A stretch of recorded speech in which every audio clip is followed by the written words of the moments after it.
Good evening, good evening, good evening, and welcome to the Reel McCoy. I'm your host, Meffistoe, and always with me, my hetero life mate, Oh My Feelings. How are you, sir? I'm annoyed. You're annoyed? Wait with that.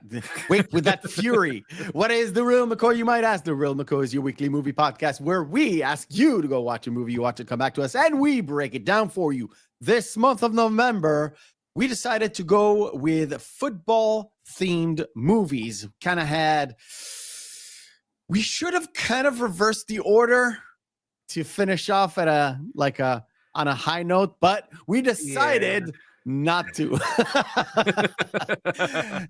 So this week we are covering the movie Rudy, which is, a football movie with not a lot of football in it. But it is what it is. So we'll start with, before we introduce to you, my love, to say hello to the chat. Welcome all the Salty Nerd Raiders that have selected to not go politics and just come here and enjoy the fun, just movie talk. We appreciate you. It's One Punch Man, it's Gambit, it is Paul Harley, and of course Kaliki Oki, and all of the lurkers around. And we'll probably have a little bit more people trickling in as we start getting into this. So, all my feelings, I will start with you.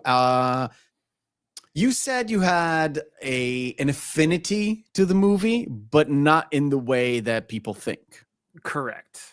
Yes, please share with us. And I grew up in South Bend. I went to high school, Penn High School, and everything. I almost went to Notre Dame. My stepmother worked there for over 35 years at Notre Dame in the bursar's office. So, yeah. She was there when they shot the movie. Yeah, she was there. Nice. Okay, cool. I know way too much about the university.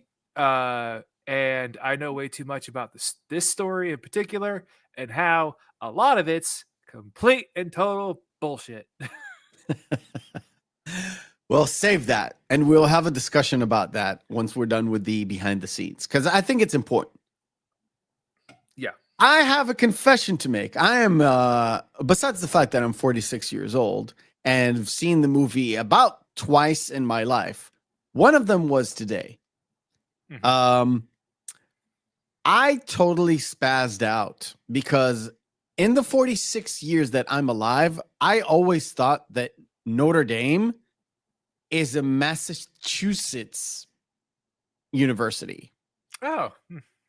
I thought it was Notre Dame, Boston College, Harvard, and Yale from around the same area. And they're not the same state, I know. But I thought they were around the same area, which is like New England type. We'll call it New England adjacent. Mm-hmm. Come to notice that, it's way more Indiana. Yep. A lot more Indiana. In fact, it is in Indiana. Yeah. Very northern Indiana. And I was completely off my rocker.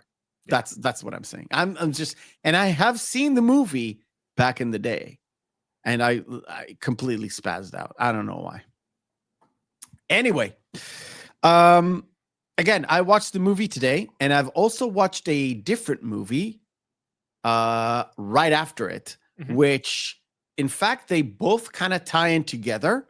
But in order to keep the suspense, because we did not discuss this other movie today, or behind the scenes, mm-hmm. I want it to be a little bit of a surprise. But because we've introduced everything, let's start at the beginning with a little segment we like to call Behind the Screens. Sound production, take 2.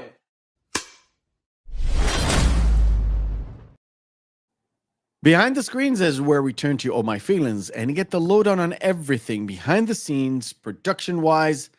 Take it away, sir. And we will talk about the indiscrepancies between the real story and the actual movie. There are some big ones near the end.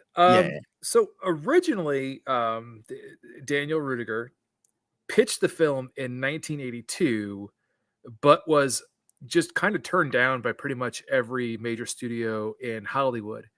but again, we can't find, both you and I could not find who this alleged screenwriter was. Yeah. But apparently he had spent pretty much almost his entire life savings to get a screenplay written for it. And it never came to fruition at all. He apparently got scammed because he pitched the story. Nobody was interested. So he thought, well, I'm going to get a screenwriter to make an actual script of the story. Yeah. And I guess he was hoodwinked, because that's what, like, I saw it on Wikipedia and then I looked for it somewhere else and it said he was deceived, and there was like no name, no nothing. It could have been just a story he told. So yeah. Yeah, because he's pretty infamous for this. So we tell him, like I said, little stories. So he had kind of given up on getting the story made until he saw Hoosiers, which was as Gambit mentioned in the chat, was written by Angelo Pizzo. And he actually kind of hounded Pizzo to actually get an adaptation of his story. Pizzo declined because, first and foremost, he didn't want to write another sports film, and also he hated Notre Dame. Yeah. He really did not like Notre Dame. So the guy that writes a story about Indiana U hates Notre Dame. I wonder why. IU and Notre Dame really, because they're in different conferences. They don't have any rivalries. They'd never play each other. The only time they would play each other would be pretty much I would have to say in the like maybe in the Sweet 16 or higher. Okay. That would be the only way that they would even come close to coming across each other, and that's in basketball. In football, there's no way. The difference between leagues and teams is night and day between the two, and it has always been that way. But okay. Anyway, so he basically hounded Pizzo. So Pizzo did bring it to David Anspaugh and the producer Robert Freed, who then kind of got interested in it, and he was actually able to sell the project in 1991 to Columbia Pictures. And he actually secured Anspaugh to direct and Pizzo to actually finish up the script. But unfortunately, as they were getting to basically get the wheels in motion, that Columbia chairman left, and it was put in turnaround. Yeah. And it's put in turnaround until 1982. And oddly enough, the Columbia chairman went to a different studio, and that studio almost picked it up too. But then they fell out as well. Yeah, they were like, they got the project from Columbia. The story is they got the project. Mm-hmm. So they were, I don't know what they're part of, but they were not the financial part or something. But they were a part of the distribution. So in the distribution part, one of the things is to sell it domestically, so US and Canada, and then secure people that from abroad to actually commit to buying your film and distribute it in the UK, Europe, all that stuff. Yep. They couldn't get that deal done, so they just backed away. And TriStar Picture got in, fit into that position of the distribution and all that stuff. Yeah. And that's how they secured the funding. Yeah, but again, it was only a $13 million budget. Yeah. But the real difficult thing was they're like, oh, and you have 2 days to get the go-ahead from Notre Dame to shoot on their campus for the majority of the entire film. It's 2 days. And Notre Dame had not allowed anyone to film there since 1940, since the Newt Rockne film. Yeah. That's no, go ahead. Go ahead. No, but it took actually another one of the head fathers at Notre Dame to give his blessing to the administration in order to give him the go ahead, because he thought it was more of a heartwarming film, and it wasn't just about the history of Notre Dame and really more of a story of a young kid persevering throughout, despite all the odds against him and everything.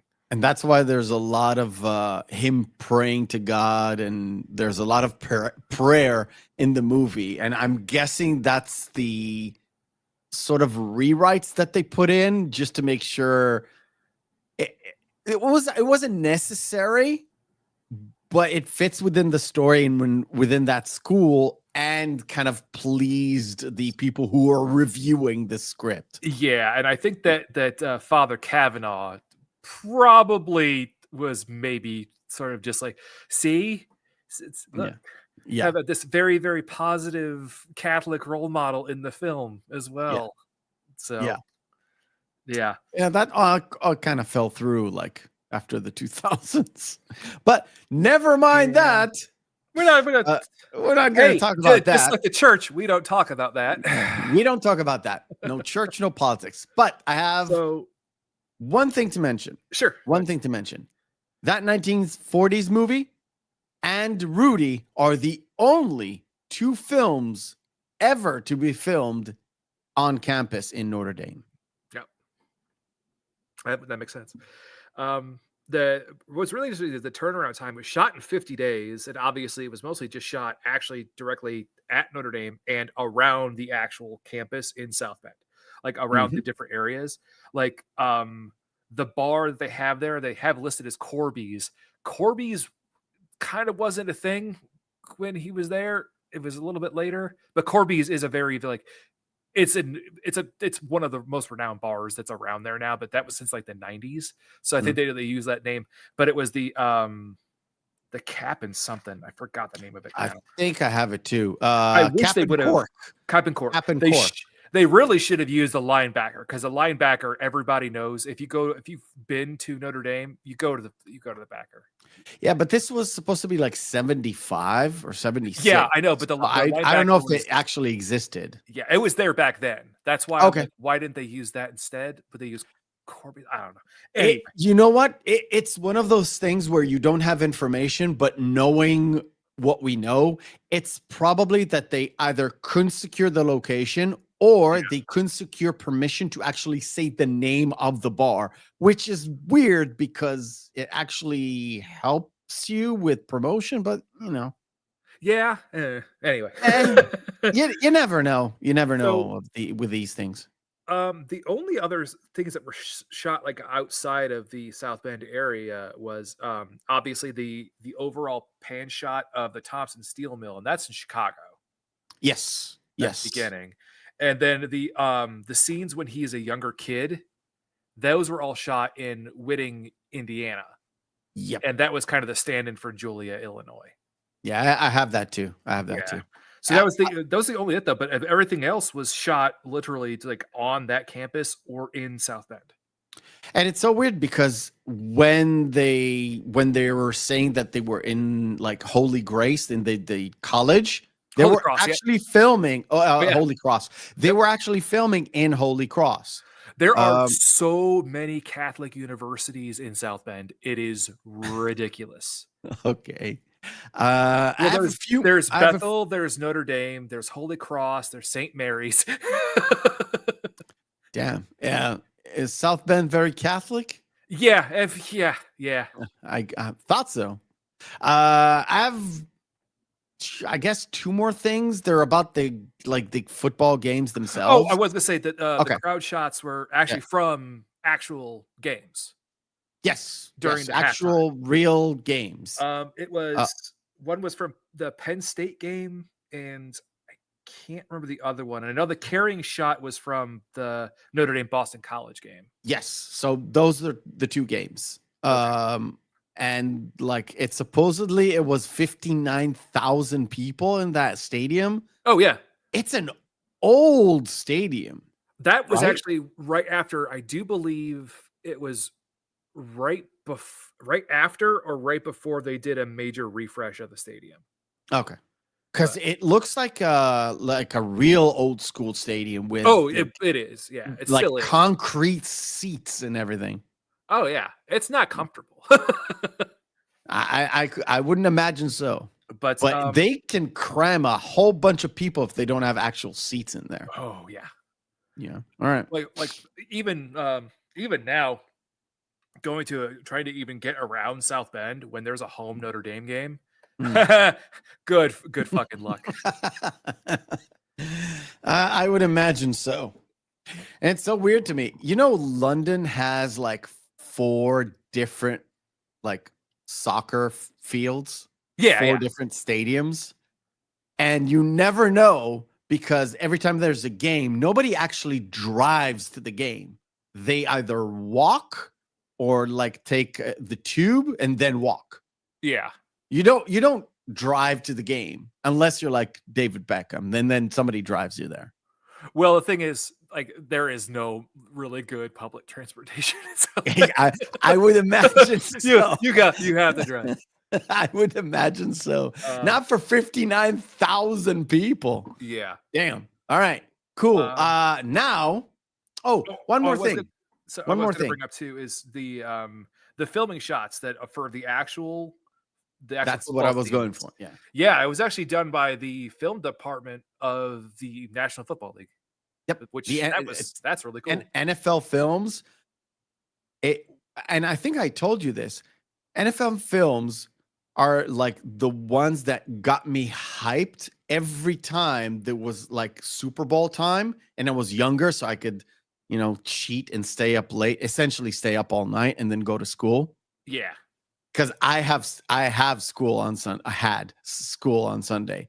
Stayed up, watched the game, and then went to school.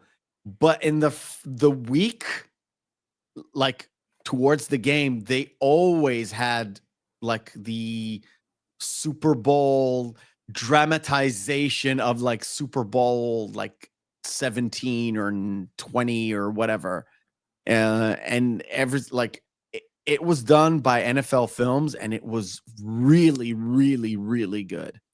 The narration was good. The pacing, everything was great. They shot it as if it was like a film, even though it's real. Yeah. Paul, thanks for that correction there. I think that was this.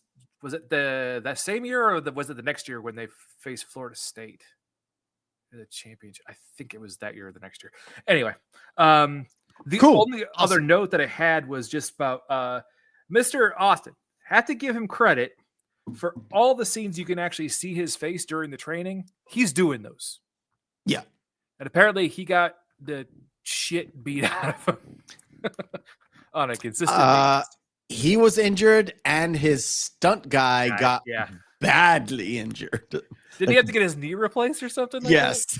He had a massive knee surgery after. The only weird part, and we'll slide into like what's real and what's not. The actual like Rudy is 5'6". Sean Astin is 5'7". Not much taller, but taller than actual Rudy. So when you see him next to the like football players who are like former football players or that sort of a thing, he looks tiny. Well, I know too that you actually he's actually in a couple of cameos. Obviously the picture, but he's actually in the crowd. Yeah, I think he's standing behind Ned Beatty, like Rudy's dad. Gosh. The guy who plays Rudy's dad. But to be fair, though, go figure, a guy who's only 5'6", like, well, it's an extra inch. Yeah, hire him. Damn. Anyway. Sure, Pete forgot. Sean Astin was like, it's our time. It's our time down here in the field playing football. Our time down here. I mean, look, I'm waving my arms. I'm down here. Yes. Hello. Right. So Rudy, some of it is pretty bullshit for, we'll call it dramatization purposes. Like walk me through it, because I've got some of it, not all of it. So really, I think that the biggest points of contention are, it's really just about the last 15 minutes of the movie where it just it jumps the shark, where you're like, that did not happen. when it was actually Coach Persigan was not the one who gave him the promise that he was gonna be able to play a game at all. That was Dan Devine, the guy who gets vilified in the movie. He actually was the one. He actually said it during one of the last practices that I told you backstage about this, that they were going to let all the seniors get one game because their season was almost a blowout. Like they dominated during that season. Yeah. So, well, we know too that Joe Montana also got hurt, so he couldn't play in the last game anyway. So it was easy to sub Rudy in. Yeah, let's explain that. We kind of discussed it backstage. Let's explain this. On the team where Rudy was a senior, the Joe Montana, the famous Joe Montana, was a freshman. But because he was, let's say, a better ball player than Rudy, he was one of the backups. He was a QB backup. Yep. Now, because they had that rule of not like of the specific number of people that could be on the field, if a backup gets injured, you can replace him from your like sideline teams, which don't actually take the field because the rule. Yep. Joe Montana got hurt and they decided, well, Rudy's a senior and we kind of want to have the seniors. Like you said, Dan Devine said, well, we'll give him that game. And despite the fact that Georgia Tech was like, oh, this big bad, we can't get you on the field, they kind of knew they would blow them out of the water. It was a complete blowout, yeah. Yeah, they kind of knew they were going to win the game, and they didn't know it was going to be that much of a blowout, but they knew they were going to win the game, so they had all the seniors in the game. And it was like, we'll put Rudy on. Joe Montana will sit this one out. And the thing is, too, like you think that the fictional thing would be like, there is no way he did one play and he got a sack. No, he actually did. That was true. He did actually get a sack. With another tackler. Yes. He didn't get it by himself. With another person. Another tackler. But still, technically he got one. Technically he got the sack. And I think the major important thing, too, is that how they kind of vilified Devine more was how all the players came in and they put their jerseys down, saying like, well, no, he can dress for me. Like, that never fucking happened. Never happened. Never happened. None of that happened. There was no Rudy chant before. No Rudy chant at all. No, because they already knew he was going to get a play, so that's completely pointless. And then the whole bit with him being carried off the field, that Joe Montana has a great story we talked about it backstage on a Barstool Sports podcast, where he goes over the story again, because he originally did one in the late 90s. He did one then in 2000, and then he did one I think only, was it 7, 8 years ago? Joe Montana is pretty consistent about that story, where he's like he said, they like never chanted, and also I never threw down my shirt, and also they carried Rudy on sort of a prank, and it's like the three biggest pranksters on the team, and they did it like for a laugh. Yeah. Because he was a senior and that whole story. Yeah, it was a lark. And that's why they said too, like, even because it says in the back, like, since then, like, no player has been carried off. It's like, because it was a fucking joke. Exactly. It was all on a joke. Yeah. All on a lark, all on a joke. And of course nobody was carried, because nobody was needed to be carried. Nobody does that. Yes. Oh, you do carry people, but on a championship game, and you never have it in your own stadium. I think, right? Yeah, typically. Well, and nowadays too, that would be considered unsportsmanlike conduct. Really? Carrying a player? They would consider even the MVP? They would consider an excessive celebration. Jesus Christ. You guys with your rules. Holy shit. Can't people like throw a grenade and enjoy themselves? That shit, that's why it was so funny when it was during Any Given Sunday. It's just like, that's why I was laughing so hard when we first watched that in Any Given Sunday, because again, it first reminded me of basketball, about how they did that. Like they had the whole like line dance, and they had river dance. The guys did river dance in there. Yeah. And but so Yeah. So really, the story is true-ish, but there are just some things in there where it's like you made a guy who actually, as I told you backstage too, when during pre-production, when they actually went to Dan Devine and asked him like, well, can you be the heavy? Can you be kind of the antagonist a little bit? He said, yeah, sure, that's fine. And then they just made him an asshole in the movie. And he was upset about that for many years. Yeah, he was also a guy who like gave an interview and he said, "Why did they have to make me out to be like this?" I was like, he said he was a rough coach, not tough, rough coach. Yeah. But my players needed it. That's what he said in the interview, and they made me out to be like this jerk, and I don't think I was that jerk. I was like, Yeah. okay. It's a shame. We kind of discussed this when we did Moneyball. Were you here on Moneyball? No, I missed that one. Okay. Yeah.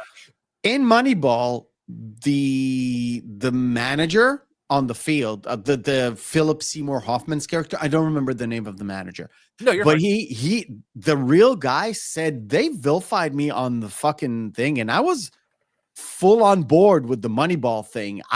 Didn't think Hatterberg had it in him, but once I started to coach him, I saw his worth.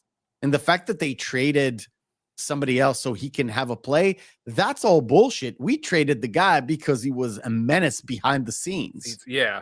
So, yeah. And it happens. He said, we normally trade one or two guys just to make sure the locker room stays quiet so we can actually play ball. So it happens. It just happens. I think that's really important, especially in the NBA and in Major League Baseball, because you have to play so many goddamn games. If there's any points of contention, oh man, it could be explosive so quick.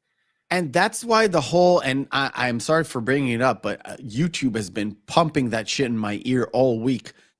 Just the fact that Rodman fit within the Bulls and they actually made it work to have three championship teams with Rodman on the roster is fucking insane. Yeah. Is absolutely insane. Art Howe. Thank you, Paul. Thank you, Paul. Art Howe was like, why did you make me out to be such a fucking asshole? I wasn't. You can ask Billy Bean. Yeah. But this is one of the things. This is my surprise to you. One of the movie I saw right after Rudy today. I actually saw two movies back to back. The second movie I saw was the Kurt Warner story movie. I don't remember what it's called. I think it's American Underrated, something like that. And it is so hilarious how both movies, both Rudy and the Kurt Warner story, have a lot of very similar points. Now, in the Kurt Warner story, there's a lot of the family thing and his wife, and that's sort of a struggle that they have. Mm-hmm. But both of them you're dealing with a guy who is essentially wasn't supposed to be here. And their dream was to play. Warner dreamed of playing in the NFL, and Rudy dreamed of playing in Notre Dame with like at all cost. Correct. And both essentially got there when they needed to get there. But just Warner had a lot more breath because he had 11 seasons? Yeah. Something like that. And he actually made the Super Bowl not once, not twice, 3 times. Yeah, he lost 2, but he got that first one, but he got there. He got to the dance 3 times, which is, to be fair, insane. Just getting to the dance in the first place as a pro quarterback alone that's a monumental feat. Yeah. Anyway, I thought there were a lot of similarities between the stories. They're both really different, and they're talking about different things. But essentially, both of them are dreamers. Essentially, I'm going to call it that. They have a dream, and it's so compelling. It drives them into something that everyone around them says that is impossible. Like, give it up. You've tried. Just give it up. And yeah. And they both have those moments where, like, fuck it. I quit. I don't want to do this anymore. Yet they continue on. Mm-hmm. Interesting. It's just I found it really interesting. And hello, Sander Hammerschlag. Welcome. All right, cool. Before we dive into the movie, we will have a bit of a breather, and we will play everyone's favorite game. At least, it's mine for the moment. It is Missing Marquee.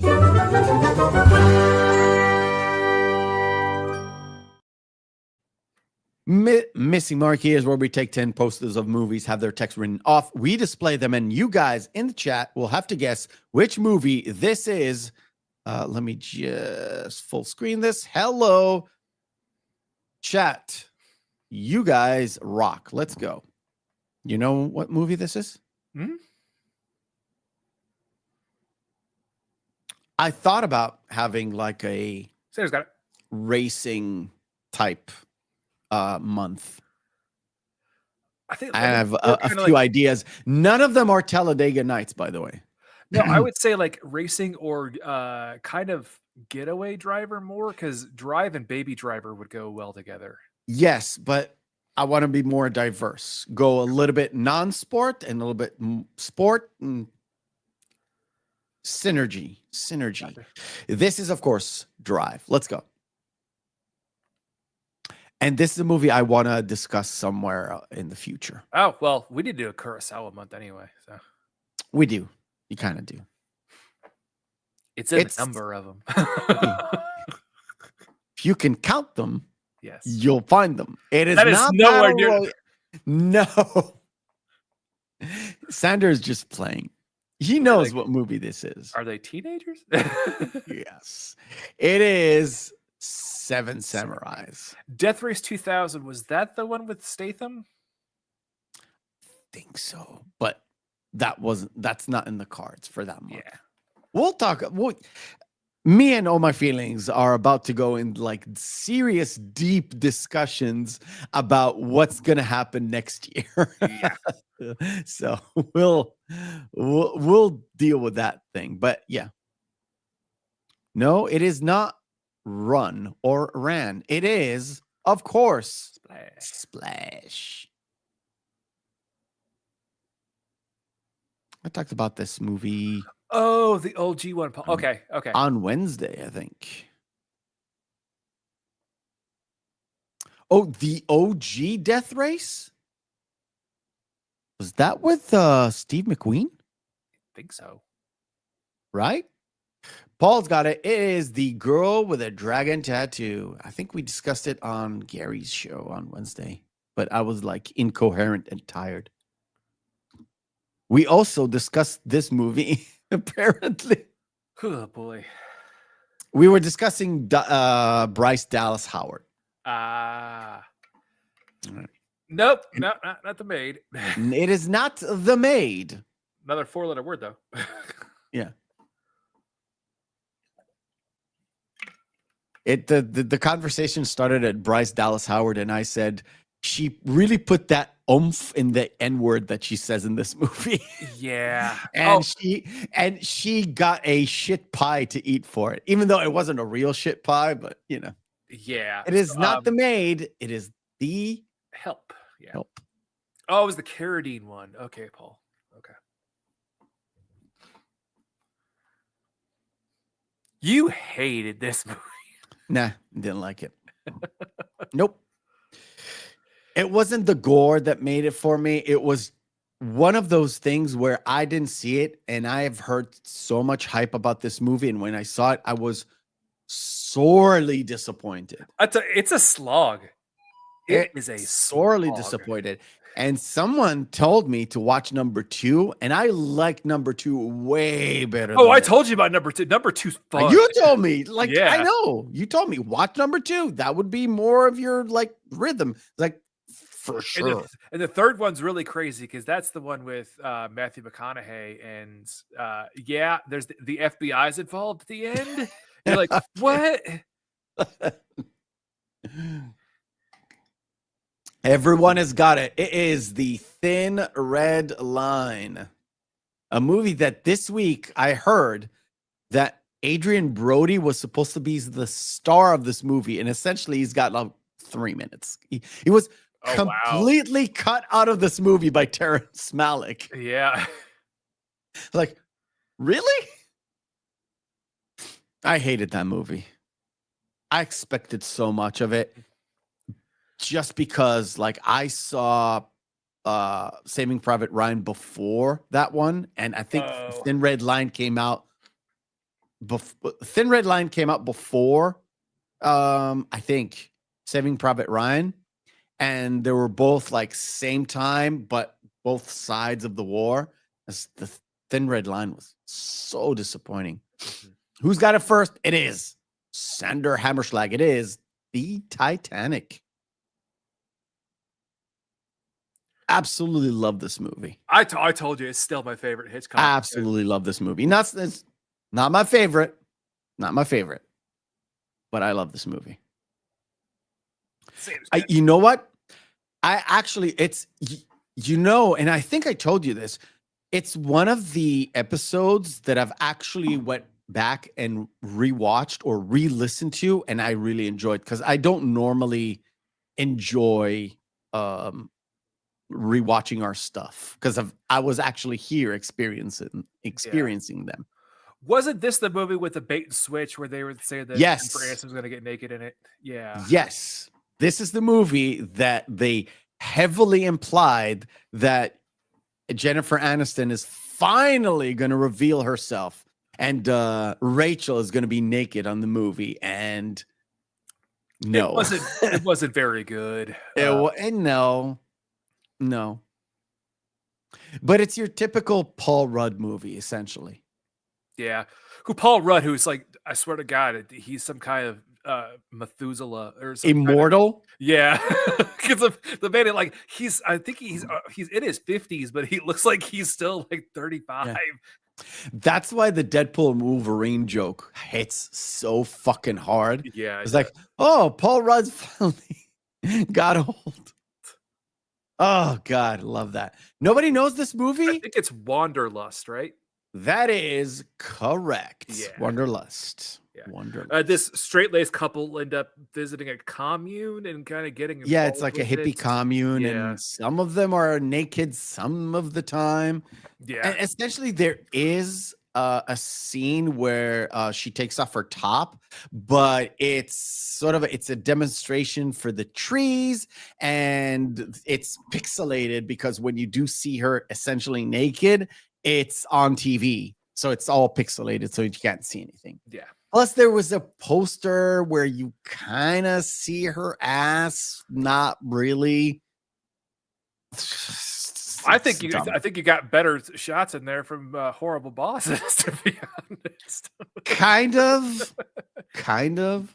And there's supposedly in the breakup she was naked. She wasn't naked. It's all body, like body doubles, and which, like, we've talked about that movie several times in the past too, where it's just like, wow, this is a fun movie. This is not a fun movie. You know what's crazy? You remember what you suggested for February? Yeah. It's one of those movies where you see it and then you're like, I'm good. Yeah, well, the ones that I put up there, they're What you put on there, I was like, I want to blow my fucking brains out after the movie and not watch them again. I don't feel good for at least a good month after watching one of those. No. I will curb your enthusiasm on those. Don't worry. One of them stay. One has to stay. There's it's all a surprise. It's all next year. Yeah, I just threw a list on there because I was just like, this is kind of an idea that we haven't done before, but we always talk about it. So I'm like, I'll just throw a list on there real quick. I think all our good ideas develop during the show, and we actually solidify them in digital form, we'll call it. Yeah. I want to say in hard like stone, but it's actually digital form. Yeah. It's all in the cloud. Yeah. Right. Cool. So let's get into the movie. I did enjoy the fact that they set off rip that Frank was an asshole even as a kid. Yeah. About Frank. There was an interview with Mr. Rudy, and he said, well, in real life, I don't have a brother called Frank Yeah. at all. Frank is essentially everybody in my life, including some of my brothers, who told me, you will never do it. Yeah. And yet in the movie, all of his family, his friends, his main squeeze, everyone in his life told him he will never make it.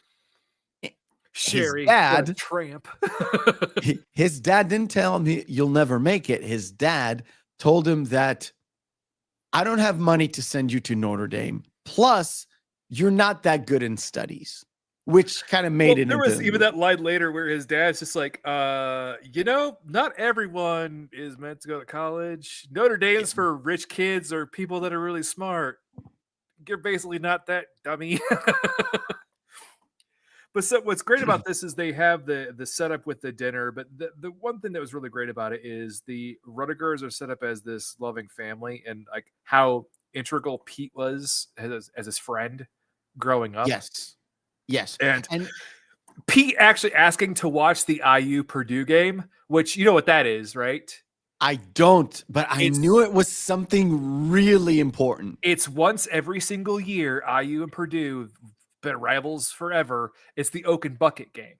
There's a reason why Pete would want to watch that game instead of the Notre Dame game. Okay. For Pete, like if that's just another Notre Dame game, this is the rivalry game between IU and Purdue. Yeah, it's sort of like I get what you're saying, but is it football or basketball? It's football. It's just football. Yep. There's no such rivalry in basketball, right? Because they are in different leagues. No, there is still. Okay. Because they're both part of the Big Ten. Okay. I get it.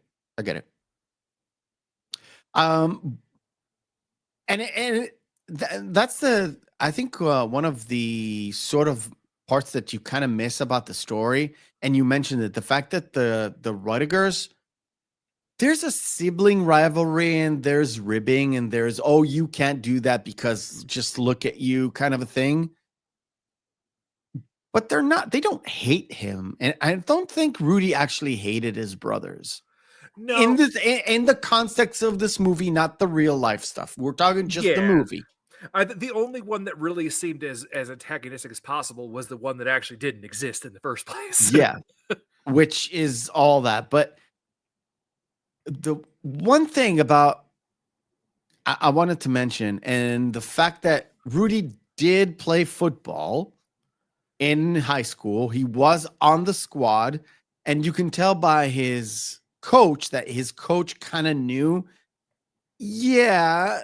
He's one of those people who are tenacious. We'll call it that. Yeah, he's a little pit bull. Yeah, and even though he's undersized for football, I'm taller than 5'7". Yeah, I was taller than 5'7" when I was in high school too, but I was a skinny kid, so I didn't have any build. Now I'm fat enough to be built as one, maybe. Not really, because we stood toe to toe and I got enveloped. Yeah. So, I'm not saying this because you're fat. I'm saying this because you're taller and have more built than me. That's what I'm saying. My genes are not that good, despite what my rabbi says. Yeah. I don't have a rabbi.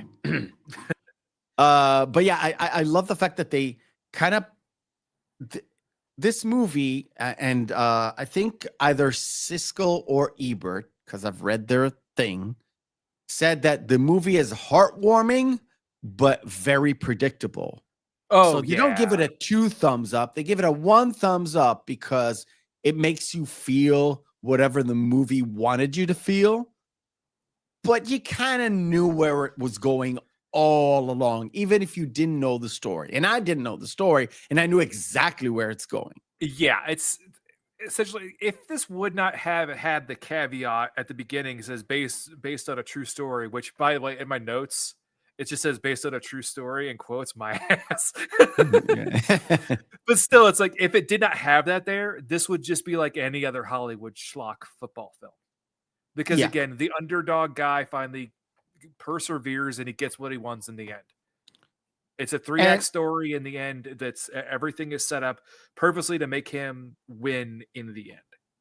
Yeah, and one thing about the whole steel mill story, it seems like he moves from high school right into working in the steel mill. Yeah, because this is his 22nd birthday, by the way, which means by the time he's actually playing for Notre Dame, he's 24 or 25 years old. Yes. Which when I told you there's a lot of connections in bullet points with Kurt Warner, the fact that he is way too old to actually start in the NFL. Yes. That was one of the points. Now, this is, again, it's inconsistencies, but not in the way you think. It's 4 years later because he was 4 years in the Navy. Oh, yeah. Which they don't talk about at all in this movie. Except for the fact that his duffel bag, if you get close to it, it actually says USN. So U.S. Navy.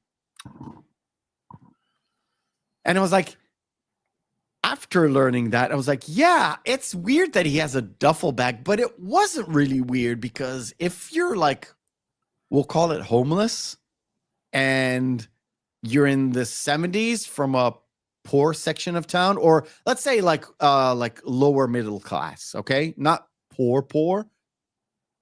So you have a job, you can afford the house. So he could afford the house with his girlfriend, but his dream kind of pushed him away from that.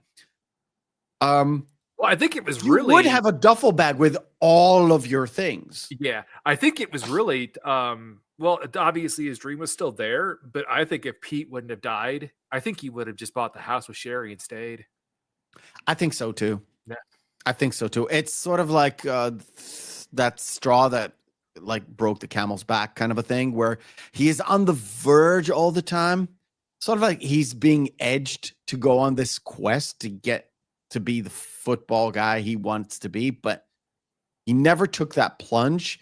And when Pete died, and Pete is the only guy from his circle of people he knows, I don't want to say circle of friends because it's his brothers, it's his father, friends, his girlfriend. It's from all that circle, he's the only guy who kind of whispered and said, I think you can do it. Yeah. Right? So when he died, it's sort of that last vestiges of, there's nothing that kind of that's holding me back. Holding him back or anything. Have to do it now. Yeah. Yeah. Lily Taylor, who I thought had more to do in this movie. Again, it's one of those things where I saw it once way back in the day and I like completely forgot of what was going on. And I remembered her in this movie, but I remembered her having a much bigger part. No, not really. Nope. But it is essential, this conversation, because he said, I need to chase this dream. And she said to him, you do know what is involved with this. And I immediately knew, well, you know that if you're leaving, you're gone. It's over. Yeah. It's over. And he said, yes. But I think what he meant was like, yeah, I know I'm going to have to sacrifice a lot. He just didn't know what he was sacrificing. She did.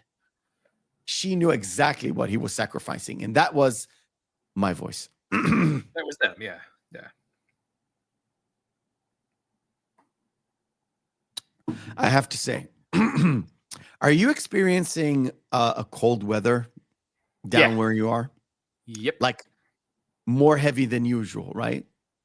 No, it's supposed to it's getting around this time, so typically it's around like 45, 46 degrees So Fahrenheit. Europe has a little bit more snow than usual. What they get, they don't get this much snow Gotcha. in November. We have 80 degrees in November for almost the entirety of November, especially today. It was as hot as summer. And the problem is it was as dry as summer is humid. Oh, gotcha. So my voice is shot because it Gotcha. is fucking dry, desert dry. When you say, well, Arizona has heat, but it's a dry heat. That's this heat. Gotcha. Like a Vegas heat. Yep. Yeah, it's sort of like maybe a little bit of humidity. I'm willing to sweat, but I need my voice. Gotcha. All right. So I'll have another drink.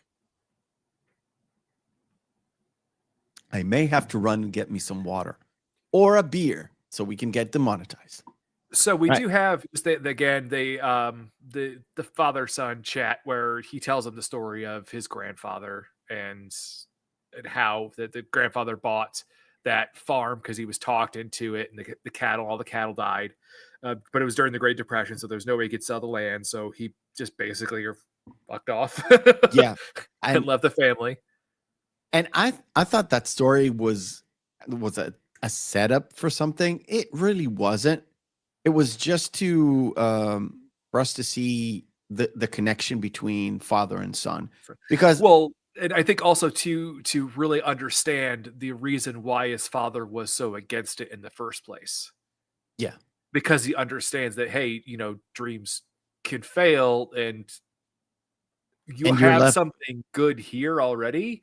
You're on the track, because how Frank is going to move on to that other, the other new upgraded steel mill, and he's going to be making more money than him and his Johnny, the eldest brother, are making put together already. So it's like, yeah, you could be next on track for that. So I just don't know why you're not doing that. It even reiterates back to the point that he was making when they were all sitting down together talking to Johnny, because he's like, well, I don't know why you wouldn't come work at the steel mill. It's over $5 an hour, which was good money back then. Yeah, which is crazy. I was laughing about it because I think minimum wage in California, which is the highest minimum wage, is like $15, just triple that. Yeah, I was like, well, inflation. Well, that was 75. But it has the other thing about that was like, it's a union job too. You'll have the union behind you and everything. So like, this is just kind of father's just kind of reiterating the things to him. Like, if you chase his dream and it goes bad, I don't know what you're gonna do. Yeah, I think so too. But he wasn't coming to sort of dash his dreams. He was trying to be a good. I think he was trying to be a good father. Oh yeah, definitely. Yeah. And this is why the fact that Rudy was like, I need my father to be here, not just because I want him to believe me that I was actually in this uniform, but also to give him that experience that he doesn't have when he's there on the field. And when there's a moment there where he calls his dad, it's like, Dad, you don't understand. I went to like 2 games, which they don't show he was in, because this was before he was made the team. He's like, I need you to like come in. You have to see this. This is unreal, because Rudy knew how much his dad loved Notre Dame, or at least the football team. So it was important. And then when he actually got onto the field, his dad was like a little bit overwhelmed, because I think they were trying to show that it's not just Rudy. His dad having this experience of like 50,000 people chanting. Yep.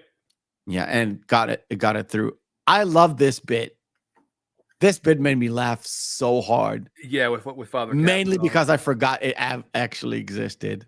The fact that it's like, yeah, are you think I want to be a priest? Yeah. Like, no. No. Oh my God. It's just made me laugh. And the fact that the priest was like, okay, we're going to help you. And I was half expecting for him to say the immortal sentence, which is God only helps those who help themselves. Yeah. And I was like expecting it to be, but it didn't materialize. The only thing that was, and you know damn well after that prayer scene, it was Father Kavanaugh that got him into Notre Dame. oh yeah, Yeah, sure. that's a given. But then how he sneaks onto the field, which like there's so many funny instances about this. Because first and foremost, there is absolutely no way in hell that would ever happen today. No. Like, especially when he tries to get into the practice and he runs to the coach, he's like, if they'll let me know if there's anything you can do. No way. Yeah, there's so many things that you know that today will never, ever, ever happen. And it's only because back then it was pretty much, we don't expect anyone to like stalk the players or come into this ballpark with like no ill intentions and all that stuff. It was a lot more open. But when I said predicted, there's a lot of things that are predictable in this movie. And you're like, even if you've never seen this movie before, as soon as it hit the screen, you kind of, if you've seen enough films, you kind of like, yeah, that groundskeeper definitely played ball, definitely played in this stadium. It's so. And when the reveal happened, to me, it was, I don't know, it was such a letdown. Again, not remembering too much on the first viewing. I get that because I kind of felt like I knew where this would play out. You know what I'm saying? It's all very anticlimactic because it's all paint by numbers. It's like I've seen this story 10,000 times. I don't need to see it another one. But him barging into the coach's office like that, no way. Yeah, no way. And then just I gotta love just right after this is he's actually in the Holy Cross class and D-Bob is sitting there behind there, and we even mentioned this when we covered Swingers. That's when he and Vince Vaughn really met and they became friends on set, was during this movie. Which is and I told you, really? And then I completely forgot about it. And then when I was preparing the thing, was like, yeah, dude, Vince Vaughn is in this. He looks like a young, he doesn't even look like himself in this one. Yeah. And he's got one of the most pivotal roles in the drama on the field at the end of the movie. Yeah. Because without him scoring that touchdown and defying the coach again. Wow. Third movie back to back where the players are defying the coaches in order to give the plays. Yeah. It's 4 movies in a row. Oh, it did happen to Wildcats too, did? Yeah, I did. Yeah. All of them have that moment. And in the Kurt Warner thing, there was no move like that at all. I'm just saying. But the fact that Jon Favreau also, again, plays a guy who is not really good with women was like, that kind of seems laughable because when you don't know the guy. Now that you know the guy, it's like, kind of fits with his image. Not his real life, but his image on film. Which made me laugh. The fact that he ends up with this chick who's ugly because he settled because nobody would actually talk to him because he was actually a big spaz, then I get it. Yeah, it's funny because he's one of those guys that growing up, it's like, oh well, all the other girls from the other school. Yeah, I know all of them. I just don't know anyone here. So like maybe if you could help me out, then I'll tutor you, or like I shouldn't laugh at the guy. I was kind of him until a certain point in my life. And then I was like, just pick up the phone and talk. Yeah. You know what I ended up with? 25 years of marriage. No, yeah, I know. Essentially, it's 25 because we know each other for about 25, 26 years, but it's essentially 20 years of marriage. Because I picked up the phone and was like, it's time to like pick up your balls and stick him down somebody's. Never mind. But I don't know where you're going. You know what I'm talking about. Let's keep going. Anyway. The little montage I thought was pretty funny. Let's do a quarterback slide and get the fuck out of there. Get out of that one. But just the little bit where the montage of him talking to trying to pick up girls for D-Bob. Yeah. Which is pretty. The one girls, as soon as they mentioned his name, they just start laughing. They're like, "Yeah, I know that fucking loser." Yeah. And then we got the one girl who's actually trying, he set her up with the girls trying to set him up with her roommate, and the roommate was the girl that he ended up with. Yes. At the very end of the movie, but he's where like, he couldn't talk. Yeah, I got it. It's the perfect Jon Favreau face. Bewildered, it's called. Yes. Bewildered. I can't believe this fucking hot smoking blonde is even talking to me. Can I speak? No. No. Bewilderment. Yes, Gambit. Bewilderment. Yeah, but after that scene, I love that scene. And this is a small little setup. And this is a payoff. The setup was when he was a kid, and him and Pete, and he was there in the room, and he recited this speech. I couldn't find who did the fucking speech. I do believe that's a Newt Rockne speech. Okay. Who's he? A guy from Notre Dame? Yeah. Okay. I don't know people from Notre Dame. Yeah. But that little setup at the beginning when he was a kid, and then it pays off in that locker room after he got the job as a janitor or a groundskeeper. Sorry, a groundskeep. And this is after, again, there are certain things that are super obvious. The fact that he opens up the window because he's homeless and he wants to sneak back in at night so he can, actually sleep. Yeah, because that's what he actually asked school. him. Like when he asked Fortune, he's like, "Do you sleep here?" He goes, "No, some of the cots is for my sciatica." And Fortune saw him unlock the window, and he's like, "I'm just leaving the key." Yes, I'm gonna leave him a key. And when he's like, "Oh, thank you for leaving the key for me," I don't know what you're talking about. And then when he that thing, and then that payoff of like, I'm gonna give you your key back. I don't know what the hell you're talking about.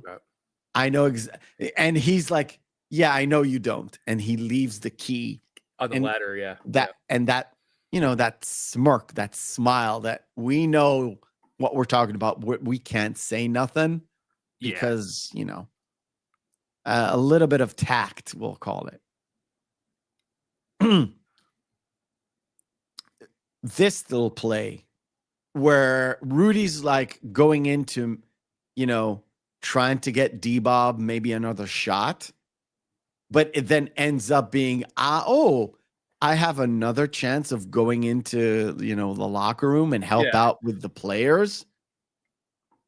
And then come to find out, I need your ID card for. Oh, well, I don't have it on me right now. Yeah. And it was after their conversation there when it actually shows it like, oh, well, after this, we're going to go to Corby's. And that's at the Cap and Cork where they have the bar scene. And he just like a fucking idiot just lets it slip. Oh, yeah. That he's going to Holy Cross. It's like, so you're not even a student? You're like, you fucking moron. Yeah. Yeah. And it was bound to happen. As soon as the bartender told him, well, you need another one, right? And he doesn't even ask him for money. Where to me is like, it's sort of like on the same wavelength as Varsity Blues, where the town kind of cuddles the players because they're. Well, it's not because he was a player. It was because he was talking about the older players that were at the bar. Like that he knew them and exactly what their stats were. So it's like, okay, no, you're a true fan. Just don't worry about the next round. It's on me, buddy. Yeah. Right. Let's move on. I'm going to skip over the key.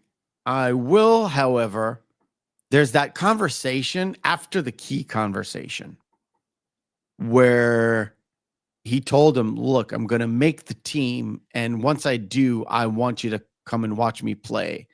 And he says it, well, I never, like, I was never in the stands. I'm always here. And he kind of realized at this moment, if you didn't pay attention, yeah, it kind of looks like he was never there. But it's like, this is the moment, the second chance moment where, like, yeah, this guy played for sure. Yeah, definitely. Like, for sure. But, you know, you have to, I guess you really have to watch more movies or experience more stories in order to pick up this. Yeah, that's all it is.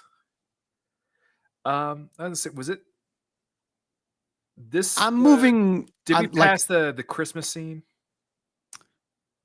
I think so. No, actually, no. Okay. Essentially, he goes out. Sorry. This is the first semester. He goes out, looks for, he's like, letter, okay, I can get this grades. And then he goes to Father Kavanaugh, and Father Kavanaugh says, well, you've got all B's and an A, which is great. And he's kind of hinting to the fact that, yeah, Rudy, you've done a whole bunch of work and you do bear the fruit. It's just not exactly what you want. And even the groundskeeper says it. He has that same sentiment of, Rudy, you don't realize you've been like here and you're like up here now, but you're like reaching for stars. Be realistic. That's right. Because he got the rejection letter. Then he goes home and then he has that conversation with Fortune where Fortune's just like, you're calling getting a year's worth of top quality education a waste. You have your head shoved so far up your ass.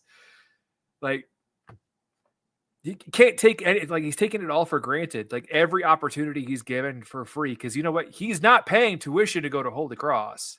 No. Clearly. No, essentially.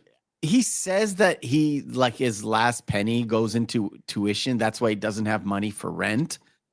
But you do see him work. He does get minimum wage as the groundskeeper in Notre Dame, which essentially, it's, I'm guessing it's a 9 to 5, maybe not a 9 to 5, maybe like a 7 till 2 p.m. or whatever, but it can sustain you, especially if you're just a college kid and you're just renting a place if you need to. And if you're not renting at all, it's even better. Yeah. But he does say, well, my money goes into tuition for Holy Cross, not for Holy Cross, but he says tuition. Yeah, I don't know. Things didn't add up there, but we have this where his father is still dejected, even though he did come back with good grades. I'm proud of you for getting good grades and everything. But Frank's being a dick about it. So you're still on this stupid dream, and then he goes, "Hey Johnny, did you say hi to Rudy? Say Merry Christmas to Rudy?" And Johnny is with Sherry now. And it's like, oh, that. Yeah. It puts her as a gold digger because it's not like she's a gold digger. Let me be frank, or not Frank, or Shirley. The fact of the matter is she went for his other brother because he's a more successful guy. Kind of puts her in the gold diggerish I'm box. thinking more of just the fact that he was just the available guy that was there, and she knew him already. Yeah, she knew the family. She was there since she was a kid. Well, Rudy's gone, so I guess you'll do. So when he gets back home, he's like, this is just a montage. Yeah. This is just a sports montage. A small one, not a big one. They have them coming up later though too, where they're interspersed throughout the rest of the film of his doing his own training, just to show like, hey, even though he's still doing this part-time job, he's still and studying at Holy Cross, he's still actually keeping up with his football practice. So when he does get his chance, he's not going to completely blow it. Yeah. And at this point, he was like, this is my like third or fourth, not sort of rejection letter. And at this point, he's like, I'm about to like graduate. And because next year's my senior year, and they don't take seniors as a walk-in or transfer or something. Yeah. And so that was kind of his last chance, and he gets annoyed. And this is the point where his friend is like, you don't understand. This is another moment where it's like, Rudy, you don't understand how far along you've come. It's like you can graduate with a degree, where at essentially you didn't even have a chance to go into college in the first place. Yeah. Let alone a free college. And Paul actually brings up a really, really good point. The missing bit of his Navy career explains a lot of the money issues that really don't seem to really affect him very much. Yeah. Yeah. So, yeah, that's why you're like, eh. And the story doesn't add up, buddy. But yeah. So again, but Fortune again is calling him out for him just saying that, oh, this is such a waste of time. But it's like, you got an education for pretty much for free, and you're let down because this one part of a dream, like you shot your shot and you fell a little bit short. But at the end, this is in the 70s when not a lot of people are going to major universities or even universities to begin with. Yeah. College wasn't as ubiquitous then. It wasn't just like, you're going to college. When you graduate from high school, you're going to college. That's just the way it was. That's the way that is now, but it wasn't the way back then. I mean, yeah. So him actually graduating, even be able to go back to Joliet or move anywhere else, or just like settle in the South Bend, he would be in a position to get a much better career, a much better track for the rest of his life, and earn more money than probably him and his father and his brothers combined. Probably. That conversation with Father Kavanaugh, is the fact that it's like, yeah, you pray, but I did like the line that he said though. It's like a priest for so long. I know two things: God exists, and I'm not him. Yes, I love that line. That's a good line. That's a good line.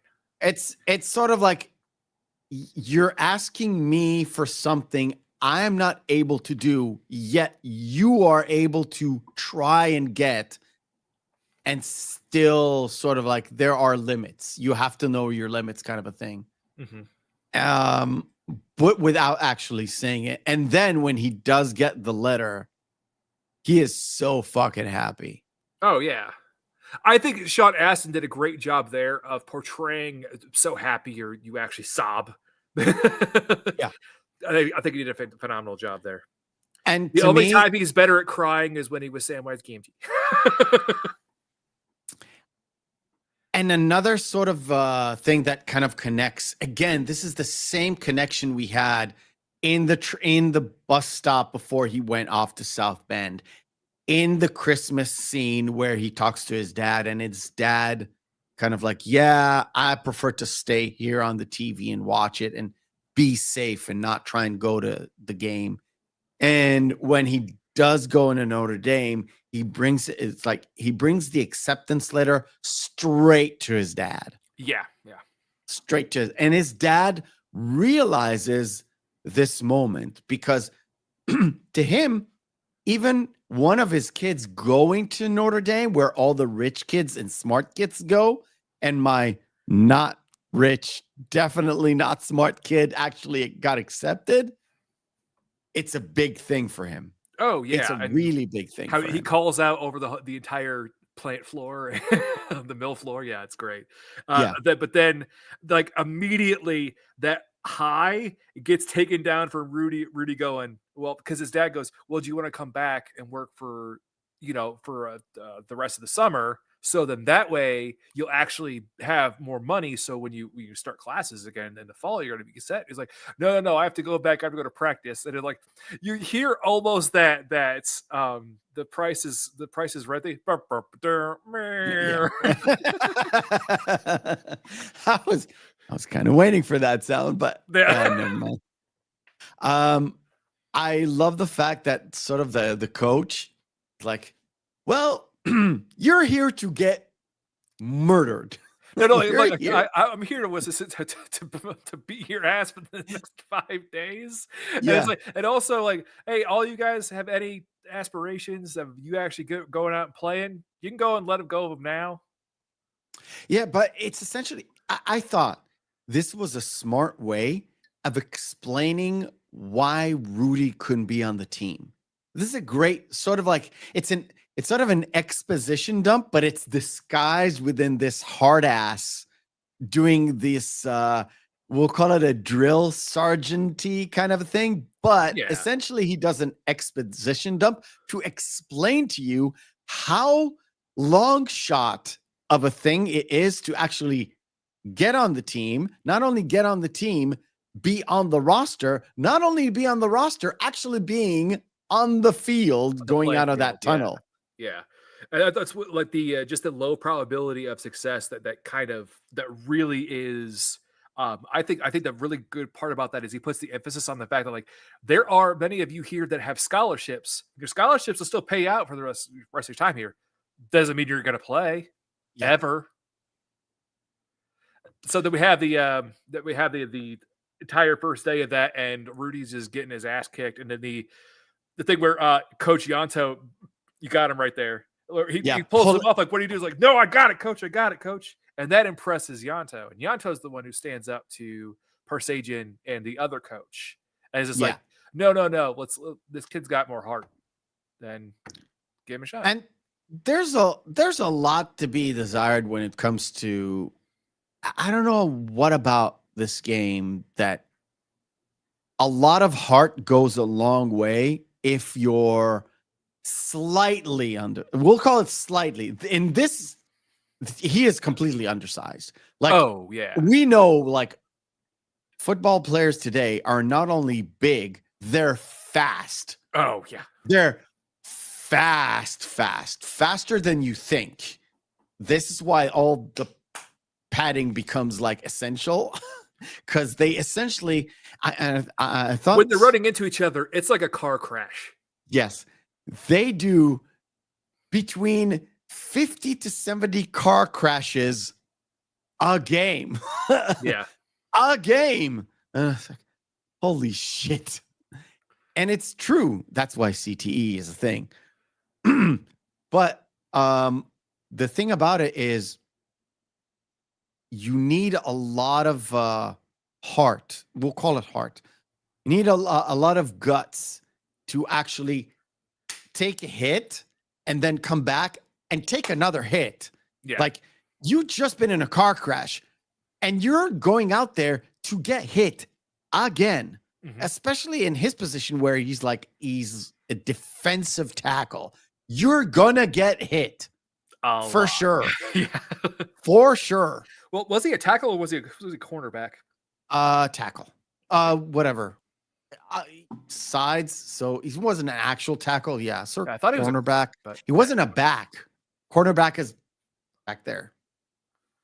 Oh no, he said he was a cornerback when he was in high school. That's what it was. Okay, that's what it was. But yeah, it was supposedly was a tackle. If he was a cornerback, he wouldn't be able to sack somebody. But essentially, and you see not only the height discrepancy, but like I said, it's not just the height, it's the build, right? It's the build. He was a defensive lineman, so he was tackle.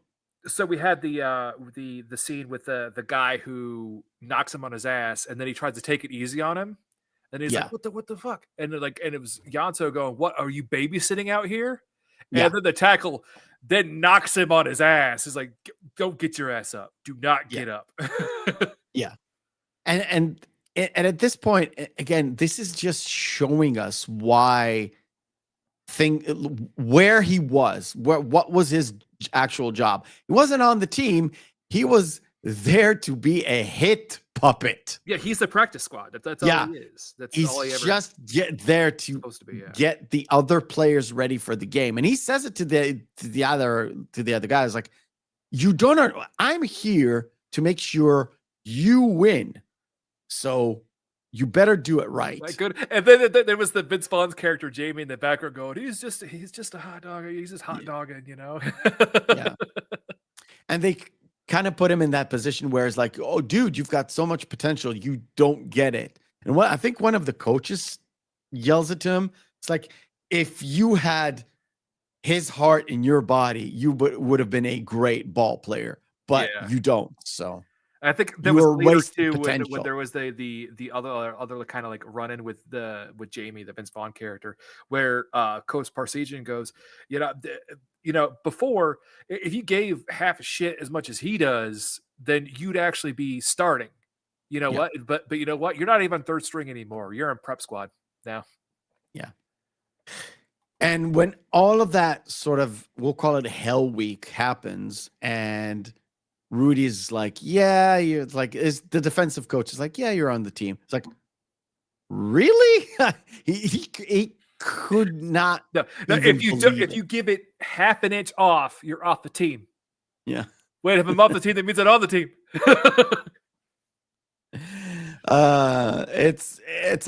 He couldn't quite get it that he was on the team. That was what was so adorable about that thing. The fact that Sean Astin is in this role is actually pretty perfect. Yeah. Because he is so minuscule. And actually, it's glaringly so. Yeah. I don't think he was old enough though, but the only thing that would have been funny if it was actually Elijah Wood. I don't think he was old enough, but yeah. No, it wasn't. I think 1993, wasn't that North? I think so. The movie North? Yeah. So yeah. This is that key scene where we said where he returns the key. It's like, I don't know what you're talking about. And then he leaves. He is sensible enough to actually leave the key there. Yeah. And they both kind of know what's what. I love that part. And it's the moment where he says to him, like, look, make me a promise. If I do take the field, when I do walk out that tunnel, I want you in the stand. I want you in the stadium. That'll be the first game that you see is when I'm actually dressed out there. Yeah. Not knowing that he actually did play ball. Yeah, well, not yet. And I was going to say the other thing that I found really great too was that kind of friendship he builds with, I can't remember the character's name. It's the guy who's the legacy. I think he's called Jamie too. Okay. Right? But yeah, you see, look how baby Vince Vaughn. Yeah. Yeah. But I love too when he's walking by, he goes, listen, I'm sorry I hit you like that. And that's why when Rudy says, no, don't be sorry. That's what I'm here for. I'm here to make you guys win. Yeah. And he goes, you understand that? He goes, yeah. But love it first when the other guy's turning around to talk to him, he goes, no, you keep walking. I'm talking to him. Yeah.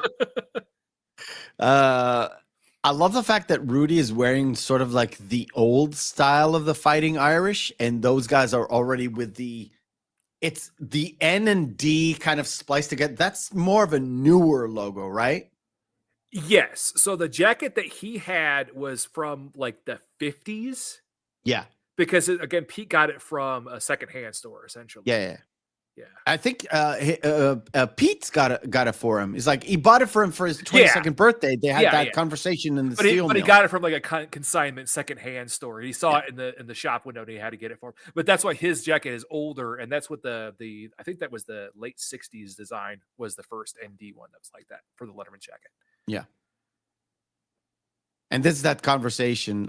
It's a little bit. I thought it was that first moment, but it comes a little bit later. And this is where the coach, not Dan Devine, the other coach, Precision.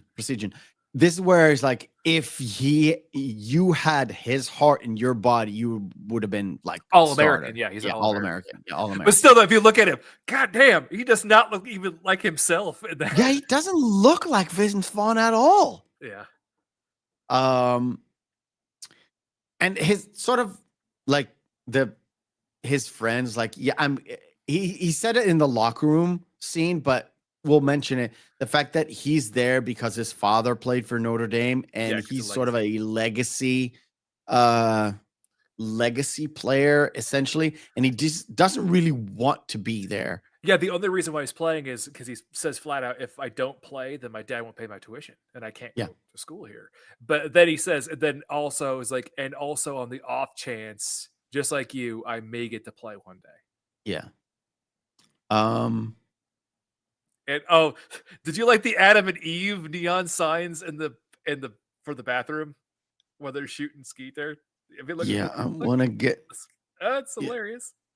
It's like you can't get away with that nowadays. Well, you can. It really depends on your sensibilities. But the In entire certain time, states, it is not allowed. no, I know that's why.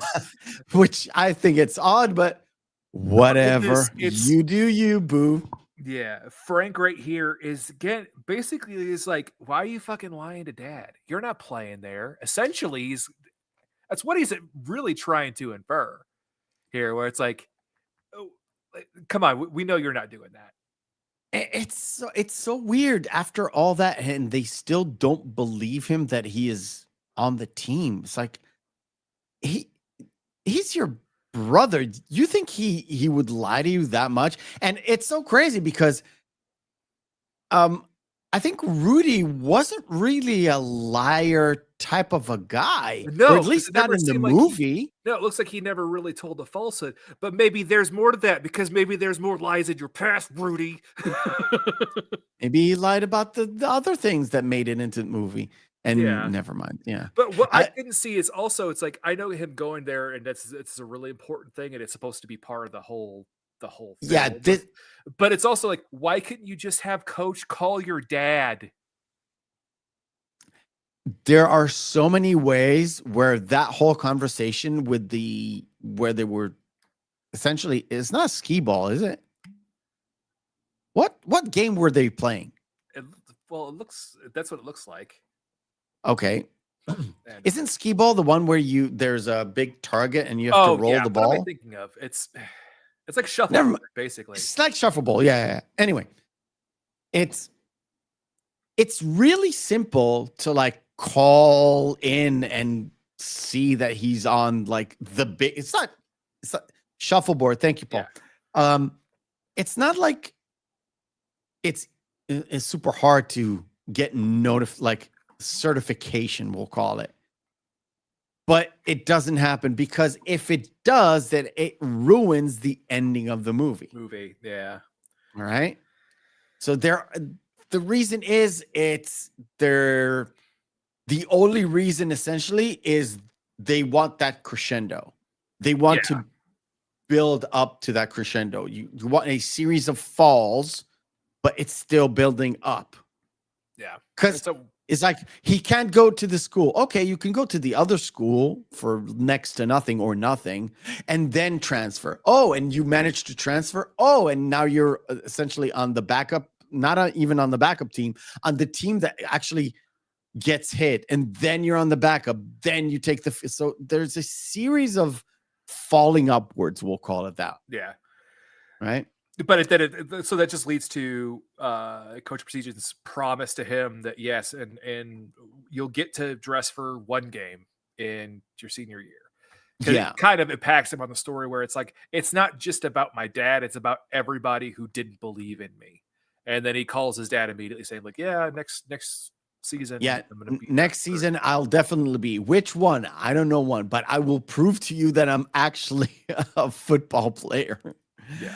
And it's like you kind of feel for him essentially because he's off chance he's gonna play is not real.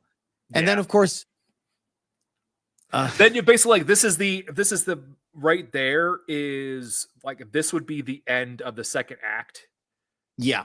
Right here. Even though there's like 30-40 minutes till the end of the movie, but but this is where D-Bob is leaving, and this is where Coach Precision retires and Dan Devine comes in as head coach. Yeah. And sorry it took over me. Sort of like puts Rudy in another setback. Sort of a false setback, but it is portrayed as one of those setbacks. He gets up there and then he falls, and he gets up there and then he falls. Like I said, it builds up to that crescendo of actually taking the field.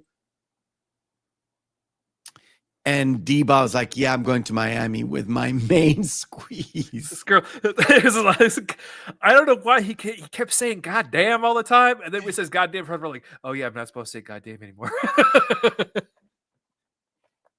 I'm happy you brought it up. It was a point of contention with the people in Notre Dame that he says "goddamn" all the time. But essentially, that thing was one of those rewrites that they had to use the girlfriend to scold him to make sure he knows that that is a wrong thing to do. Yeah. Well, even when he's walking past those, when they're walking out to the car, he says it, but he says it in hushed tones around other Notre Dame students. Yes. Yes. Because it was so important. They were so Catholic. You can't even say goddamn, which I thought, I don't even know why that combination is it like a blasphemy or something forbidden. Because damn is such a bad word. Yeah. Like, damn it to hell. I never even crossed my mind that it was some sort of such a weird swear to do. But, you know, it is forbidden to say Jehovah in Judaism, which I thought was also stupid. But yeah. So we have with that, then we just have the kind of setup of a week over week. He's being taken off he's not on the roster list, but he does see Mary on the side, that girl from the booster club. He's like, "Hey, don't I know you?" Which that was a cool little yeah, it's a nice little jab of a scene. Yeah, I know.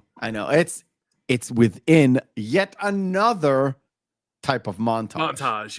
Yeah. Because it's sort of like they are on the field. He's doing essentially really good of preparing other players. And then he goes to the roster and not going. Again, that series of like ups and downs, but you're still going up. And of course, he's there in the sidelines, right? When they play, he's like, I want to get...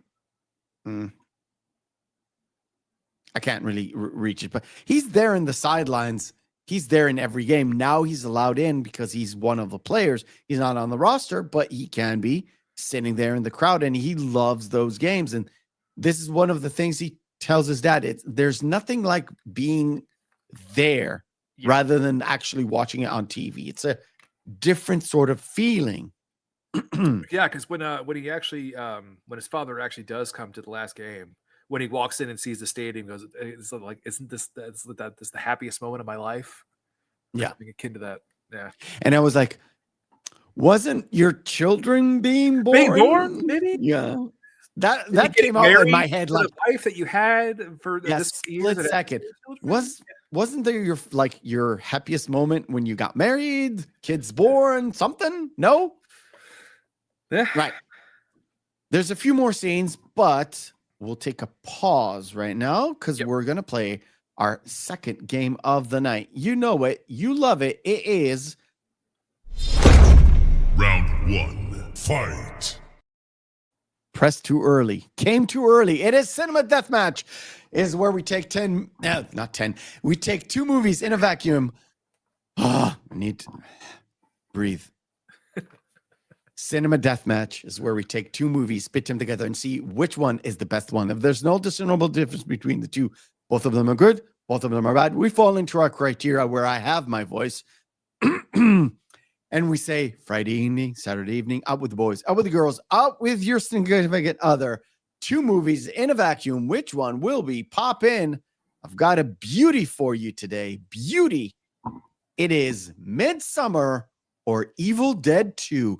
Chat, cast your votes. Enjoy. On my feelings, you go ahead and start. Why this is so easy though?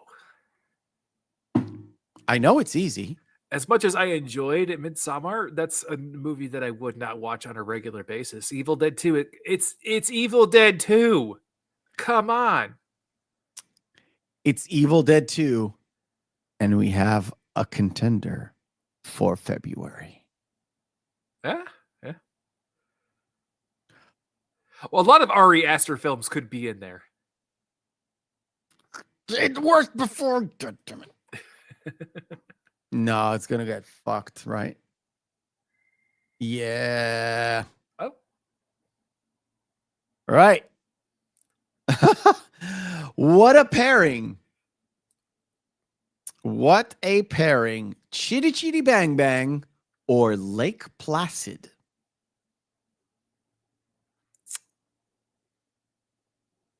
You want me to start? I'll go. Lake Placid. I hate musicals. I also hate musicals, but you know what I hate even more? Big gigantic creatures in the lake, like Anaconda. I didn't like Placid. You told me to watch it. I didn't tell you to watch that one. No. You told me to watch it. You told me I should watch it once. Yeah. And I watched it fine. once. It's an okay horror movie. Chitty Chitty Bang Bang. I don't particularly like Disney movies. I don't particularly like singing movies. But it's one of those things which is part of my childhood that is just adorable. Mhm. So I'm going to pick that. And I'm going to press Lake Placid because of you. Okay. And I kind of know the people in the chat. I've never seen The House. And it's No. not really fair. Okay, that's a bit more fair. Back to the Future or Red? Okay. Even though it is obviously it's a comic book adaptation, some of the action scenes in it are actually pretty good for what it is. Red's a fun movie, but it's Back to the Future. I mean, the issue with me is I've got so much sentiment to Back to the Future. It is hard for me to pick it over a lot of things. yeah. But Red is a really, really good graphical novel adaptation. It's not. Yes. It wasn't really a comic book. It was very full and very graphic. Yeah. And it's sort of weird because you had Bruce Willis doing two different graphical novels, Sin City and this, and they're both really bloody and really cool. Yeah. Yeah. Well, Right. you have to love John Malkovich in the Red series. I love Jon Malkovich in the Red series. I love his character. All right. Don't Tell Mom the Babysitter is Dead, which is fucking hilarious. A funny movie. And Blade Runner. Okay. We're both gonna get shit for this, and I know it. I have to go with Don't Tell Mom the Babysitter's Dead just because I have such a fondness for it because I watched it all the time when I was growing up. And during our conversations we had after we did our Blade Runner review, oh man, that movie drags on for way too goddamn long. The thing about this is, can you say that Blade Runner is a better movie than Don't Tell Mom the Babysitter is Dead? I can say that Blade Runner is a better movie. Yes. Better constructed movie, better story, better everything. But if I just want to have fun, I would not put it on. I know that we're going to get shit for it. Blade Runner, I admit it. It is the better movie. But do I want to pop it in randomly against Don't Tell Mom the Babysitter is Dead? I don't think so. I don't think so. Especially after the rewatch. Yeah. It's weird. It's ugly. It's stupid. But that was my choice. To Kill a Mockingbird. Same deal. Yeah, again. Same deal, dude. It's the same thing. It's the same thing. To Kill a Mockingbird is a really thought out, great story after a great book. Gregory Peck is in this. It's really fucking great. I would never pick it against National Lampoon's Christmas Vacation, which is arguably the best Christmas vacation movie? I would say so. And also, it's the only vacation film that doesn't have Holiday Road in it, which we talked about during the review on it. It's like, I know, but I love that song. I know, but again, they made its own Christmas song for it. Yeah. And we've covered it. Mhm. Right. Dirty Harry or Paranormal Activity, the last pairing. Oh, Dirty Harry. This one is very easy because you've shot your 6. Well, also, I'm a big fan of horror, but I have never been a fan of the found footage type of horror. I think it's schlocky. I think it's just a gimmick, and I never found it interesting. Your opinion exactly, but make it more extreme. And that's my opinion about found footage horror movies. And the first offender is Blair Witch Project. Oh, yeah. Even without the hype and PR stuff that they had at the beginning that got found out, and then, I was going to say, actually, what I think is worse than that one, though, overall, at least it was an interesting gimmick, Cloverfield. I hate that movie. Hated Cloverfield. Number 10, Cloverfield Drive. It's a way different movie. Well, because John Goodman is fantastic in that movie. That's a really good movie. But no, regular Cloverfield, I nearly got sick because of the shaky cam. It's like, does this guy have cerebral palsy or does he have Parkinson's? What's going on? In the immortal words of 1989 Batman / Joker, I'm glad you're dead. I'm glad you're dead. All the people in that fucking story. I'm glad you're dead. Right. So Rudy gets annoyed before even Dan Devine even steps into the offices of Notre Dame. He's like, fuck it. I'm going to quit. And no, he'd already been coaching there for is it after? No, right. That's right. Yeah, that's right. This was the final game. He got it's the final. I forgot for the final game. No, you're fine. You're fine. It's after the montage. We discussed this after the montage. He's like, okay, not again, not another game, not another game, not another game, and then last game at home. Plus, it's his senior year, so he's out of there after this game. Nothing. It's over, yeah. And we get this conversation with the guy, and he finally reveals, I wasn't in the stands. I told you I was never in the stands because I actually did play. And he said he was cut for 2 years. And he said, not because of my skin color, but because I wasn't good enough. And he quit because he thought it was because these guys are racist and they're just not going to play me because I'm black, essentially. Yeah. And he's like, I regret it every single day. And you're going to regret it too if you don't go back there. And it also too, he's saying too, it's like, I love that Fortune is the one who's just like, listen, you're being a moron. Stop it. Because like, even if you don't get to play or whatever, like at the very end of the day, you're still getting a college education from one of the best universities in the country at the time. And also like, just go back there. You have absolutely nothing to lose. So yeah. And then then the fucking slow clap. Come on. Yeah, it's a football movie.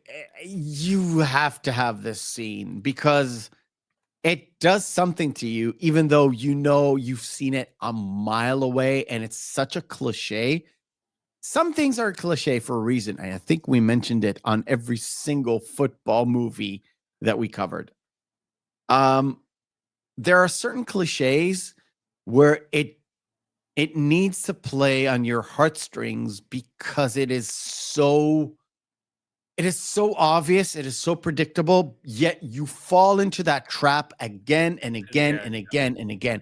Unless you're like cynical people like you and me, and yet I still had that twang in my old ticker saying, "Oh, fucking Rudy, he gets it," even though he's gonna get fucking killed out there in the real game. Yeah, It's a good thing he was there for the 2 plays he was in. Yeah, well, then they have the whole bit too where all the players on the side before that too were saying like that's not right, he should play and everything. So that it leads into the setup of every single one of them. That laying down the never jerseys. happened, but Yeah, that whole scene is there for a reason that tells you, well, all the big players kind of realize what Rudy's whole shtick is, and we know that we can play the game with him on the sideline as a backup. It's fine. He's not going to even play. It's like also like, have you looked at Georgia Tech's record? Have you reviewed the footage? They ain't shit. We're gonna beat the hell out of them. Just let the kid play. Yeah. Or this like not even let him play at first. Like just let him get him in. Yeah. And it wasn't until really when Devine calls on the sideline to like let the seniors come and play. That's why he let Jamie, Vince Vaughn's character, in there. And Jamie's the one who's like, no, we got to score now because we're on offense and Rudy's on defense. So that's the and they set it up as like there's like 28 seconds left.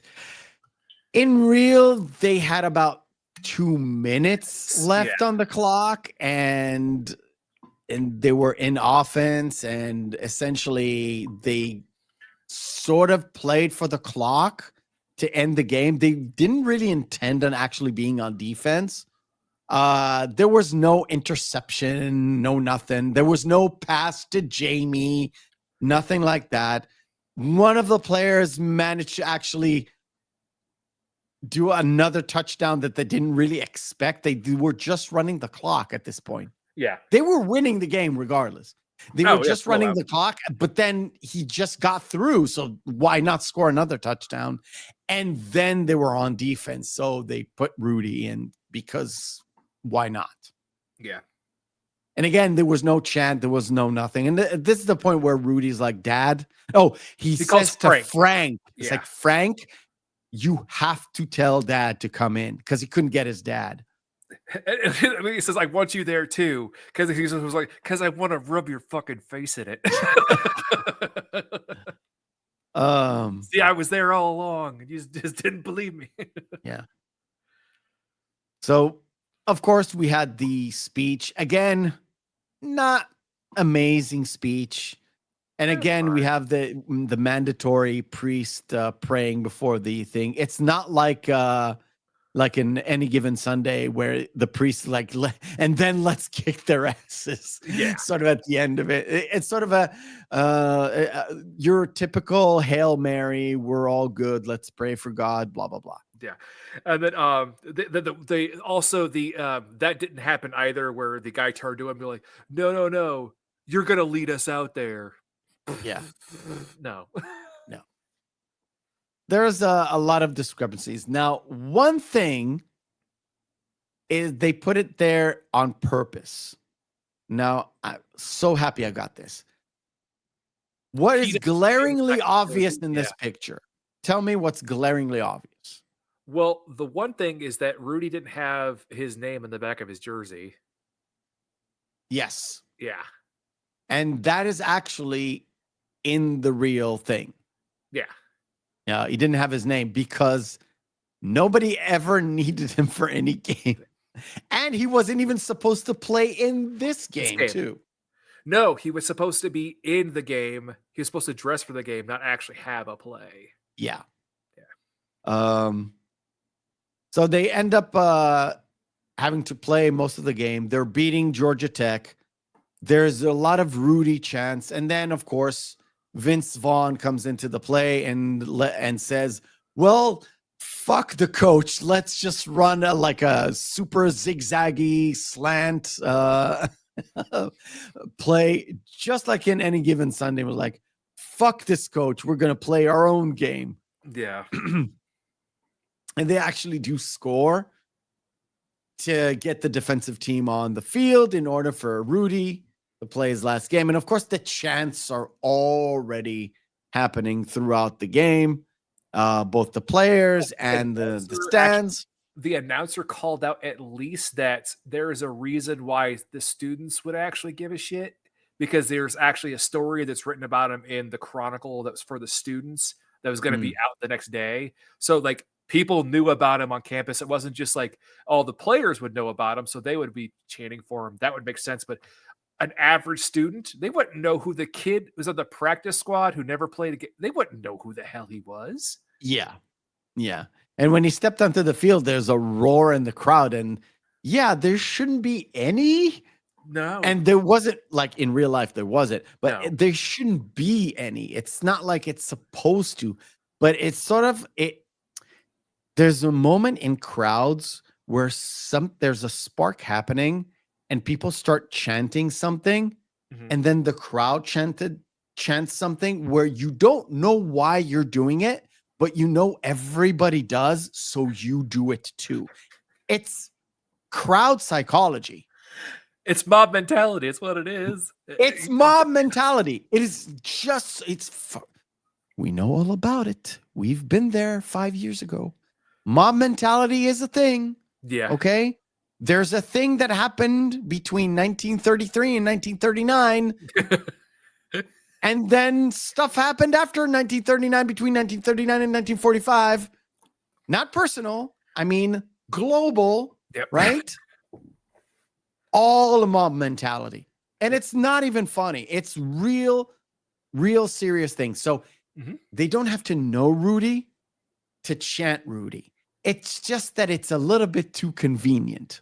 Yeah, I just did like that there was at least some kind of story behind, some impetus behind why the students may have, how the announcer just was like, yeah, and there's going to be a story about him. So obviously if they're writing a story about him, then he probably is known around campus. Yeah. Yeah, more than just the players that he's on the practice side. But they did have, again, he gets a sack. Yeah. But as we talked about, it wasn't just him.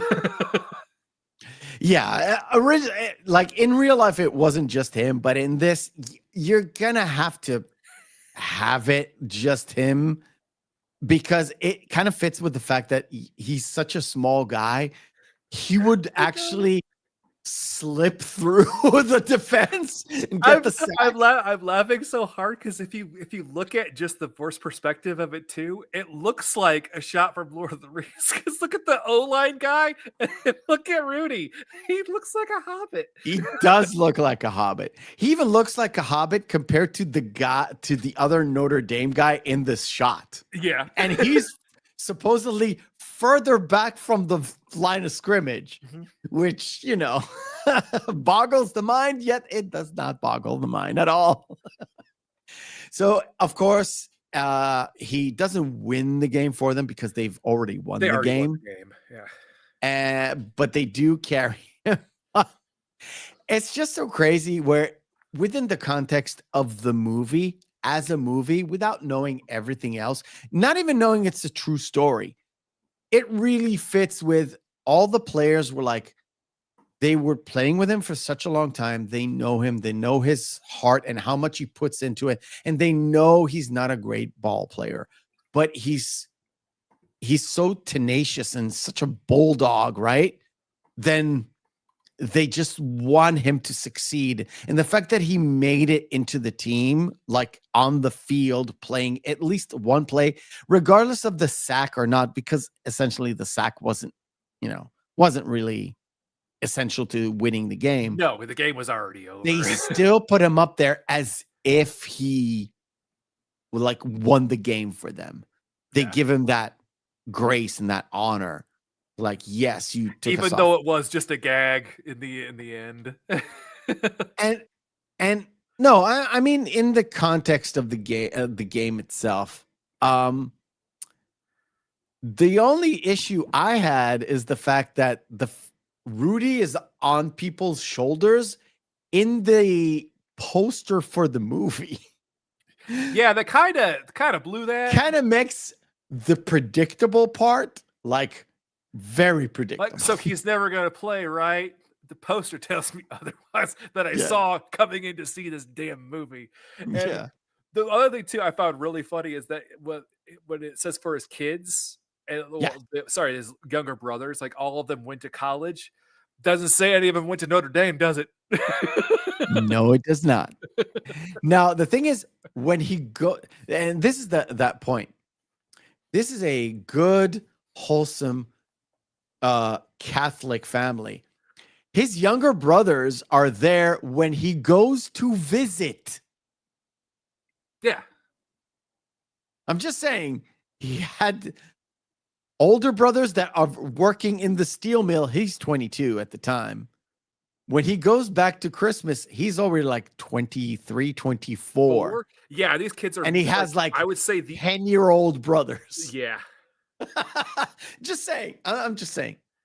Daniel Rudiger Sr. was all about it. Just living that true Catholic lifestyle. Taking that ass. Yes. Let's say that. Yeah. All right. Yeah, he took the line from the Bible, "Go forth and propagate," just a little bit too seriously. And this is where kind of there are similarities between Varsity Blues and this, where you kind of get the ending of the story via text, right? Yes. Okay. And No right there, narrator. Paul, thank you. 3rd of 14 kids. That's an Irish Catholic family. Yeah.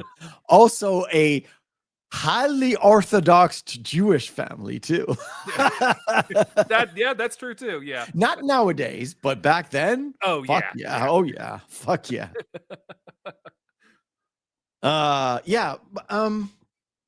Essentially there are two things here, and we mentioned it throughout the show. There's the movie that to me works really well. Very paint by numbers. You can see the hardship, and you can see the overcoming the hardship a mile away.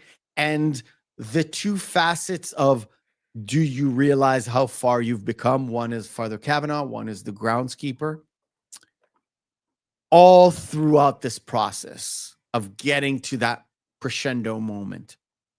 All of it very predictable, yet every single time it works on your emotional side, or on that part of your brain that where you actually do have feelings.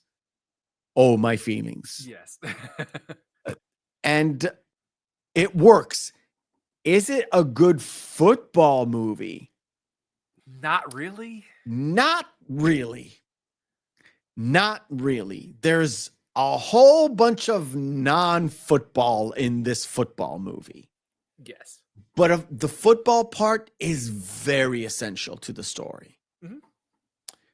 Is it a good football movie? And this is why I think Brian's song would not work in this roster. To me, I want to do a sum up. It's fair. It's fair. I want to do a little bit of a sum up with you, and you guys in the chat will know why, because I'll say it in a second. In this entire roster, and even in the movies that didn't make it into the roster of this football month, the only really true hard football movie I would say was Any Given Sunday. And I will reiterate, it is my favorite football movie of all time, because it has a lot of the key components that make a good football movie what it is. You do have that win in the end. You do have that crescendo.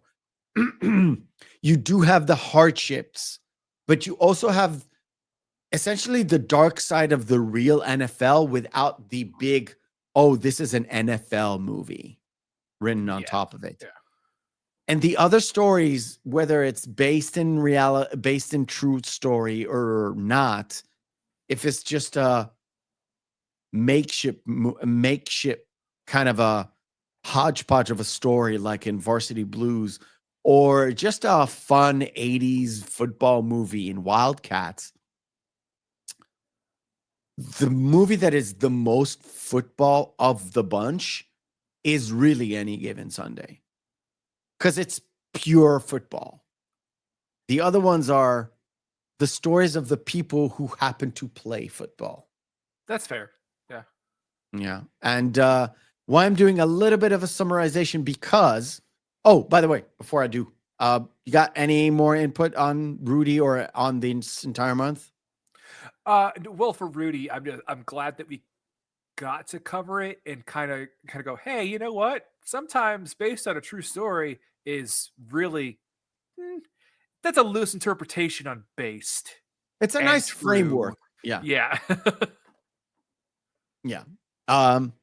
But for the other football films that we kind of discussed in there, I can see why they were taken off, and I can see why Brian's song was taken off on there. I only wanted to include that because we couldn't include it somewhere else before. Yes.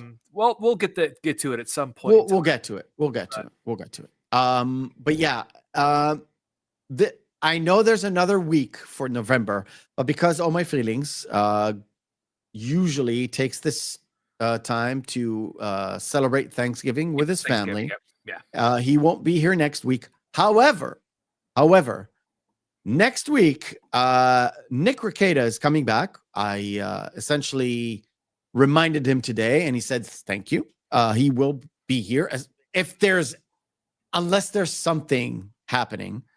He will be here next week, and we will discuss something that he actually suggested, which is a story about an unreliable narrator, and it is The Adventures of Baron Munchausen. Now, there's a lot to talk about that movie because it's essentially also a production nightmare too.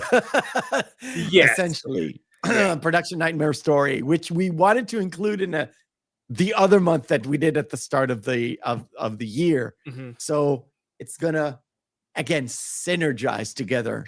So we will discuss that movie when next week. So go watch Baron Munchausen or The Adventures of Baron Munchausen, and we'll talk about it next week. All My Feelings, we will see you after the show because I'm going to talk to you. Remember, guys, hope is a good thing, maybe even the best of things, and no good thing ever dies. See you next week.